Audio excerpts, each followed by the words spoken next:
It's easy to make the wrong assumption about what we should be communicating in order to most effectively influence the outcomes we're looking for from our stakeholders. On today's episode of For Immediate Release, I'll share an example from the world of counterterrorism. That's coming up right now, so stick around. Another fine podcast from the FIR Podcast Network. This is For Immediate Release, the podcast for communicators.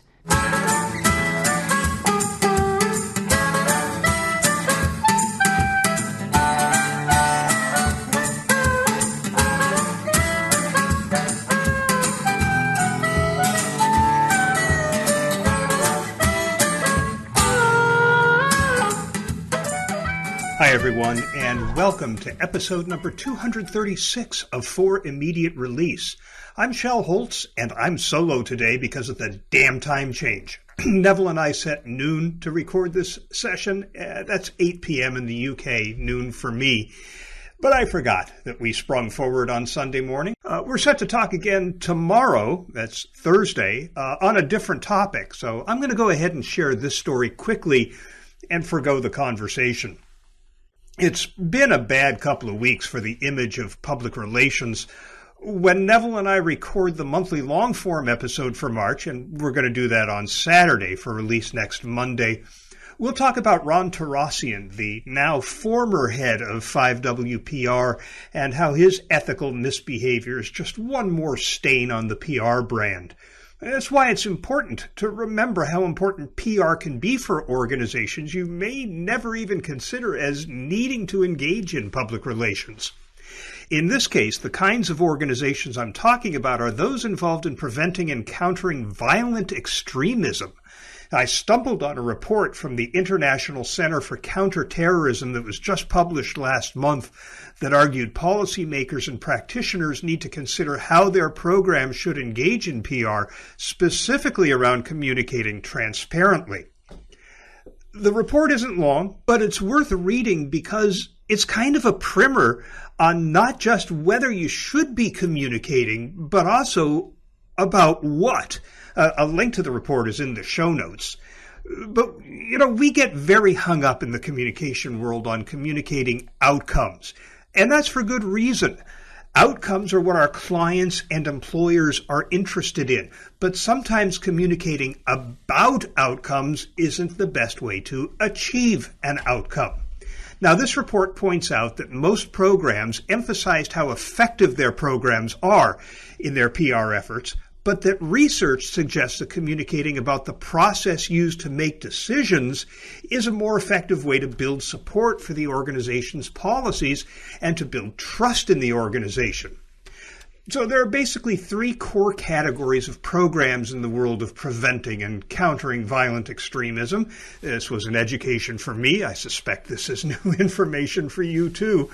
And by the way, it has its own initialism, PCVE, Preventing and Countering Violent Extremism, PCVE.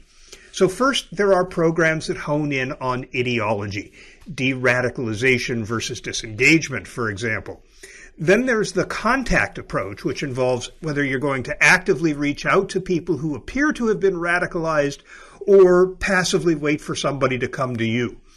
And finally, there's the distinction between who runs the program. Is it a state-run program? Is it a private-run program? Or is it a public-private partnership? State-run programs, at first blush, may appear to have less of a need for public relations beyond building awareness. And that is important, since in Germany, the state-run program there never got mentioned in the media, which meant people were largely unaware of it. But then, and here's why I wish Neville and I had been able to connect today to talk about this, in the UK, there's a program called Prevent, and it drew some pretty heavy criticism from the media, among others, including advocacy groups. It was accused of being Islamophobic and discriminatory in the way it mistreated Muslims, and that was just one of the criticisms. So maybe even state-run programs need to consider some PR to address these kinds of issues proactively. Though, of course, if the program is genuinely flawed, good PR isn't going to fix it.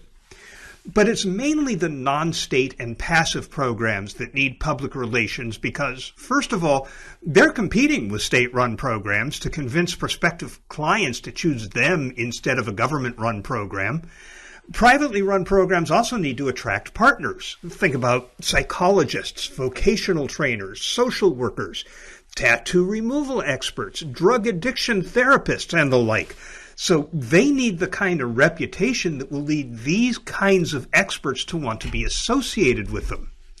There's also the fact that the media tends to cover these organizations mainly when something goes sideways, when there's a crisis, and that tends to produce negative coverage. So passively waiting for the press to take an interest probably isn't going to serve you well. So the report suggests a proactive effort designed to build trust and improve relations with a focus on process rather than outcomes. There are, according to the report, 3 categories of transparency. There's policy transparency, policy decision-making, and policy outcome. Policy transparency, the first type, talks about things like who is the policy designed to benefit. Now, when it comes to decision-making transparency, there are 2 dimensions to this. The decision-making process talks about how decisions are made, but decision-making rationale explains the facts and reasons behind why a decision was made. And what does the research show? It shows that communication of why decisions are made builds trust and support without risking privacy or security breaches that are more likely when you're talking about policy outcomes. Think about sharing a success story. You're going to possibly be talking about somebody who went through the program that others could identify, and that might affect, for example, their ability to get a job. Now, I keep hearing organizations talking about how they don't need any PR help. They can get their own messages out. But do the professionals at one of these organizations, who, let's face it, they're trained to deal with other kinds of things, do they have the PR chops to know that they should be communicating about their processes and how to tell these stories in a compelling enough way to get people to pay attention, to get reporters and editors interested, and to produce the desired outcome, which is trust and support? My guess is no, and you can easily translate this particular niche to just about any other. It's public relations professionals who know how to do that. And to get back to PR's ethics problem, which at its root is based on the fact, as I have said 1,000 times, that anybody can hang out a shingle and claim to be a PR professional and engage in any kind of behavior they like, we need to have the kind of trust and support among our potential clients that anti-extremism organizations need from their stakeholders. The question is, who's going to do the PR for the PR industry?